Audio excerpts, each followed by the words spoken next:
পঞ্চায়েত দুর্নীতির অভিযোগকে কেন্দ্র করেই ব্যাপক শোরগোল বিভিন্ন আনাচকানাচে তৈরি হচ্ছে। একই রকম ছবি দক্ষিণ চব্বিশ পরগনাতেও। প্রধানকে ঘিরে ব্যাপক ক্ষোভের বহিঃপ্রকাশ, বিক্ষোভ। দেখুন, মহিলাদের হাতে মার খেলেন মূলত সেই পঞ্চায়েতের যিনি দায়িত্বে রয়েছেন। দুর্নীতির অভিযোগে ফুঁসছে কাশীনগর। যে ছবি দেখাচ্ছি দেখুন, এক্সক্লুসিভ, যেখানে রায়দিঘি বিধানসভার কাশীনগর গ্রামে অভিযোগের তীর গ্রাম পঞ্চায়েতের প্রধান যমুনা হালদার এবং তার স্বামী কৃষ্ণ হালদার ওরফে বাপ্পা হালদারের বিরুদ্ধে। আচ্ছা, যেই ব্যক্তি ছবি দেখতে পাচ্ছেন ইনি সেই পঞ্চায়েত প্রধানের স্বামী। তাকে ঘিরে ধরে ফেলে মহিলারা এবং তার উপর একদম বলা যেতে পারে ক্ষোভের বহিঃপ্রকাশ। বিভিন্ন সরকারি প্রকল্পে দুর্নীতি, রেশন কার্ড পাইয়ে দেওয়া, সরকারি সুযোগ সুবিধা কেড়ে নেওয়ার পাশাপাশি নাম করে দিয়ে একাধিক সাধারণ মানুষের কাছ থেকে তোলাবাজি। এর প্রতিবাদে বুধবার সকাল থেকেই প্রধানের বাড়ির সামনে জড়ো হন বহু স্থানীয় বাসিন্দা। আমরা কথা বলি, সরাসরি রয়েছে প্রতিনিধি গোপাল। গোপাল, দুর্নীতির অভিযোগ ফুঁসছে কাশীনগর। শুধুমাত্র ছবিটা যে কাশীনগরের বলা ভুল হবে, কেননা বাংলার আনাচে কানাচে এমন ছবি, ক্ষোভের বহিঃপ্রকাশ হচ্ছে, সাধারণ মানুষজন বিক্ষোভ দেখাচ্ছেন। আর আজকের যা কার্যত ছবি, একটু লজ্জায় পড়ার মতন সেই প্রধানকে কার্যত যা ছবি ধরা পড়লো আজ। দেখো গৌরব, তুমি একদম ঠিক বলেছো। আমরা যেটা এক্সক্লুসিভ ব্রেক করছে দক্ষিণ চব্বিশ পরগনার রায়দিঘি বিধানসভার কাশীনগর গ্রাম পঞ্চায়েত। এর ইতিহাসটা একটু বলি তোমাকে। এই গ্রাম পঞ্চায়েতে বিজেপি কিন্তু জয়লাভ করে, অর্থাৎ যে পঞ্চায়েত নির্বাচন ছিল তখন ভোট গঠন করে শেষ পরে যখন লোকসভা ভোট হলো, বাপ্পি হালদার কিন্তু ওখানে সংসদের ভোটে বিপুল ভোটে জয়লাভ করলো। তার পরবর্তীকালে যে সমস্ত গ্রাম পঞ্চায়েত গুলো বিজেপি জিতেছিল বা বিরোধীরা জিতেছিল, আস্তে আস্তে যে কোনো কারণেই বলো, তারা কিন্তু আস্তে আস্তে তৃণমূলের দিকে ভিন্ন।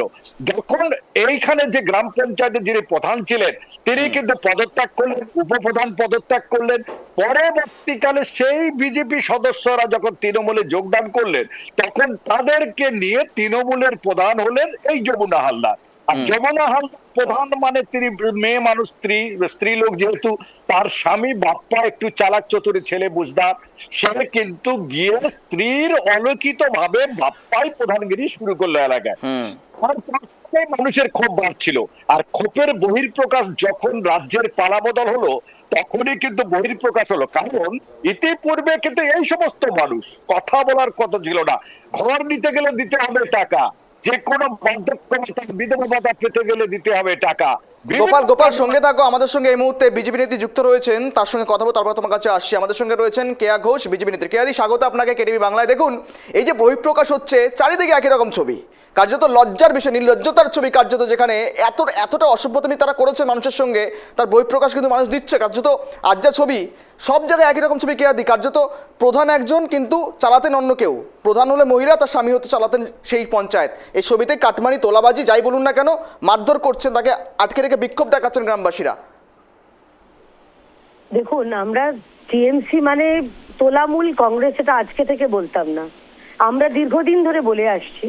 এবং সেই সময় রাজ্যের মানুষ সেটা তাদের মাথায় গেছে, তারা উপলব্ধি করেছেন, এবং সেই কারণেই এই তোলামূল কোম্পানিটাকে এরা উপড়ে ফেলে দিয়েছে। এবং ভাবতে পারছেন যে কিভাবে নিজেদের প্রভাব খাটিয়ে সাধারণ মানুষকে শোষণ করে নিজেদের রাজনৈতিক ভাবে তাদের সুবিধা পাইয়ে দিয়েছে, নিজেদের পছন্দের লোকজনকে, টাকা পয়সা, দুর্নীতি। অর্থাৎ তৃণমূলটা যে একটা প্রাতিষ্ঠানিক চুরির দল, একদম সিস্টেম্যাটিক ভাবে একটা চুরির দল, সেটা প্রতিষ্ঠিত হয়ে গেছে। মানুষের এখন ভরসা এসছে, ভয় আউট হয়ে গেছে, ভরসা ইন এসছে। তাই তারা তাদের মতন করে তারা ব্যবস্থা নিয়েছে। হ্যাঁ, একটা দায়িত্বশীল রাজনৈতিক দলের কর্মী হিসেবে আমরা নিশ্চয়ই কেউ আইন নিজের হাতে তুলে নিন, এটা আমরা চাইবো না। কিন্তু এটা হচ্ছে মানুষের ক্ষোভের স্বতঃস্ফূর্ত বহিঃপ্রকাশ, আমরা তো কিছু বলতে পারবো না।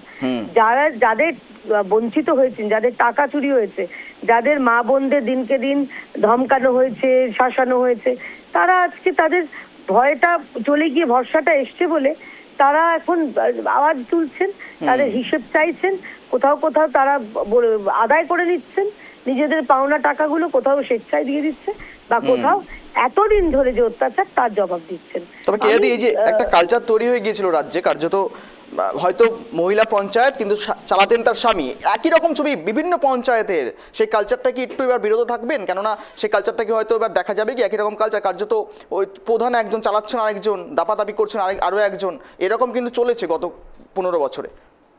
বলছেন মহিলা পঞ্চায়েত প্রধান চালাতেন তার স্বামী, আমি আপনাকে অন্য উদাহরণ দিচ্ছি।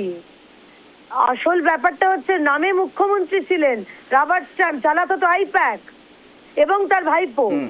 আপনি আসল জিনিসটা বলুন না, মাথাটাই তো একটু পচে আছে। আপনি চলে গেলেন পঞ্চায়েত, আমি তো মাথারটা বলছি।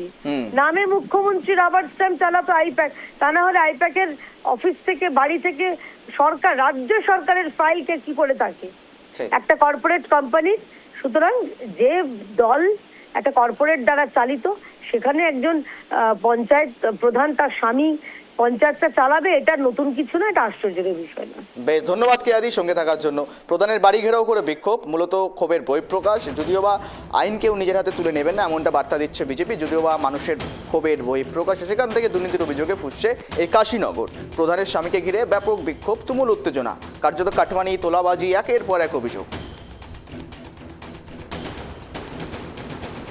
আমরা আবারও যাবো গোপালের কাছে। গোপাল, যেমনটা আমরা কথা বললাম, কেয়া ঘোষ ছিলেন বিজেপি নেতা, তিনি যেমনটা বলছেন যে মানুষের ক্ষোভের বহিঃপ্রকাশ। সত্যিই তাই, কার্যত এ ধরনের ছবি তো বাংলায় প্রথমবার নয়, কেননা বিজেপি সরকার আসার পর থেকে এ ধরনের বহিঃপ্রকাশগুলো বেশি হতে শুরু করেছে। মানুষ নিজেদের দাবি দাবাগুলো আবারও রাখছেন, এতদিন পর্যন্ত যেগুলো বঞ্চিত ছিলেন সেই বঞ্চিত যেন না হয় সেগুলো যাচাই করে নেওয়ার চেষ্টা করছেন। গোপাল, দেখো, তুমি ঠিকই বলেছো। আমরা কিন্তু একটা প্রবাদ মাত্র জানতাম, বয়স্ক ব্যক্তি তারা বলতো, চেয়ার যতক্ষণ থাকবে মানুষ ঠিক থাকে, চেয়ার চলে গেলে মানুষ তাদের দিকে, যাদের চেয়ার চলে যায় তাদের দিকে তাকায় না, তারা অবহেলিত হয়। কিন্তু আশ্চর্য, দেখো যে জায়গাটার কথা তুমি বলছো সেখানে কিন্তু তৃণমূল জিতেছে, তৃণমূল জিতছে, কিন্তু মানুষের ক্ষোভ যে বেরোচ্ছে, ক্ষোভের যে গোপাল সঙ্গে থাকো, গোপাল সঙ্গে থাকো। আমাদের সঙ্গে এই মুহূর্তে তৃণমূল নেত্রী রয়েছেন।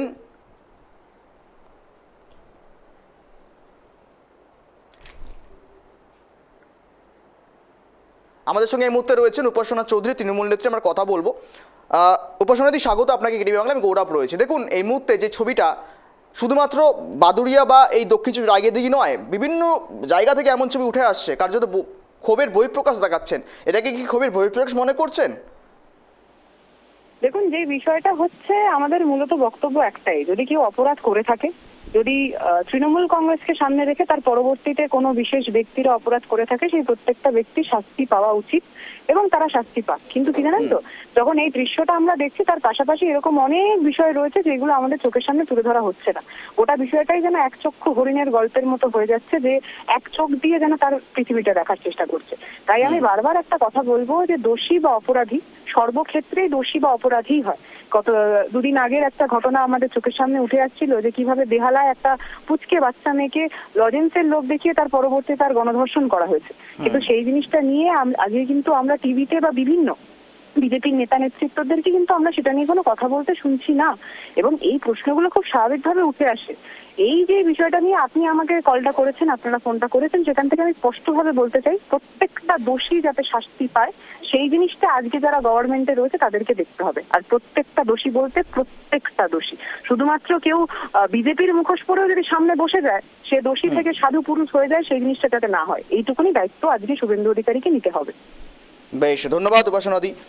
দুর্নীতির অভিযোগে কার্যত সমস্তরাই যারা জড়িত রয়েছেন সকলকেই শাস্তি দেওয়া দরকার, যেই জড়িত থাকুক না কেন, যেই আড়ালেই থাকুক না কেন, কার্যত ক্ষোভের বহিঃপ্রকাশ যেমন হচ্ছে। বেশ গোপাল, এই যে প্রধানের বাড়ি ঘেরাও করে বিক্ষোভ, কার্যত এই ধরনের ঘটনা ঘটলো আজ, তো সেখান থেকে কার্যত এই মুহূর্তে পদক্ষেপগুলোকে কি নেওয়া হচ্ছে? পুলিশের কাছে অভিযোগ গেল কি এখনো পর্যন্ত? দেখো, তোমাকে বলে রাখি, প্রথম সকাল থেকে যখন বিক্ষোভ চলছিল, পুলিশের কাছে ঘটনার সংবাদ পৌঁছবার পরে পুলিশ বাহিনী সেখানে আসে আর মানুষকে বুঝিয়ে কিন্তু বিক্ষোভটাকে সরিয়ে দেয়।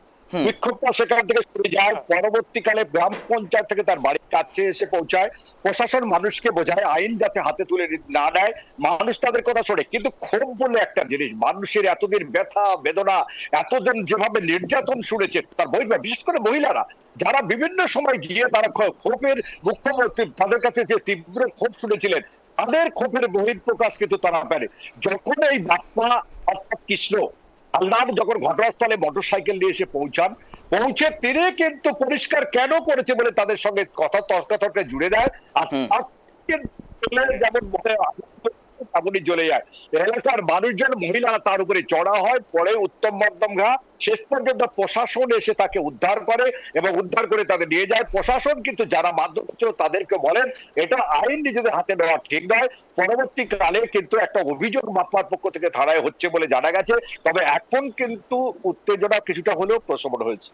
বেশ, ধন্যবাদ গোপাল সঙ্গে থাকার জন্য। নজর রাখছিলাম আমরা দুর্নীতির অভিযোগে ফুসছে কাশীনগর। পুলিশের কাছে অভিযোগ জমা পড়েছে, পুলিশ তদন্ত শুরু করবে। এরপর অভিযোগের ভিত্তিতে কি পদক্ষেপ হয় নজর থাকছে। গিলেচার পঞ্চায়েতের নবীন মাল যে প্রধান থেকে শুরু করে যে আমাদের যে সেক্রেটারি আছে সব দুর্নীতিগ্রস্ত। সেই জন্য আজকে গিলেচার পঞ্চায়েতে আমরা বিজেপি সমর্থিত কিছু মানুষজন এসেছিলাম এবং আরও অন্যান্য দলের লোক এসেছিল। এসে আমরা বিক্ষোভ সমাবেশ করলাম এবং যে বার্তা দিলাম যে আপনারা আগে যা করেছেন এখন আর 2 নম্বরই কাজ চলবে না।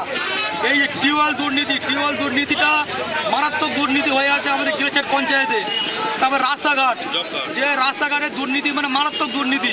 জব কার্ড দুর্নীতি, জব কার্ডে আমাদের জব কার্ড হোল্ডারদের ওদের বই নিয়ে নিচ্ছে, বই নিয়ে ওদের টাকা তুলে দিচ্ছে, কিন্তু টাকা অন্য অ্যাকাউন্টে ট্রান্সফার হয়ে যাচ্ছে। আগে ছিল তৃণমূল মানে চোর সরকার চলে গেছে।